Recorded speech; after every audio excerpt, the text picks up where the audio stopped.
હે ઊંચા નાળિયેરી ના ઝાડ આડા પડદા છે ચાર ઊંચા નાળિયેરી ના પાન આડા પડદા છે ચાર હે ઊંચા નાળિયેરી ના ઝાડ આડા પડદા છે ચાર ઊંચા નાળિયેરી ના ઝાડ આડા પડદા છે ચાર આનો ઉલ્લેખ કરવો પડ્યો કવિને.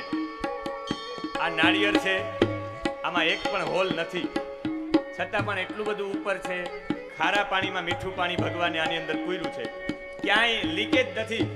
તોડો તો પાણી નીકળે. આ અંદર પાણી પૂરનારો પરમાત્મા કેવો હશે.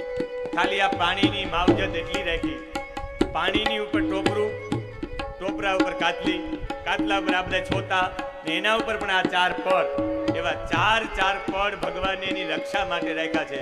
એમ પરમાત્મા જેમ પાણીનું રક્ષા કરીને એમ મારા પરિવારની પણ રક્ષા કરજે.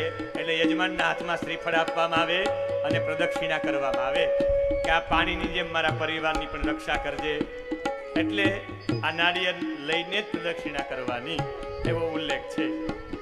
હે ઊંચા નાળિયેરી ના ઝાડ આડા પડદા છે ચાર ના ઝાડ આડા પડદા છે ચાર હે એમાં પાણીનો પૂરનાર કોણ એને તમે ઓળખી લો પાણીનો પૂરનાર કોણ એને તમે ઓળખી લો હે જીવ સૃષ્ટિનો સર્જનહાર એને તમે ઓળખી લો જીવ સૃષ્ટિનો સર્જનહાર એને તમે ઓળખી લો.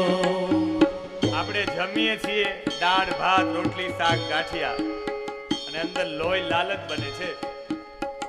અને આ પદ્ધતિ પણ અત્યારે આપણે એવું કંઈ મશીન રાખીએ તો એ લોહી બનતું નથી. લોહી બનાવવામાં હજી પણ વિજ્ઞાન ફેલ ગયું છે. એનો મતલબ છે આ લોહી બનાવનારી કોઈ શક્તિ છે એ આ બધાથી કંઈક ઊંચી છે.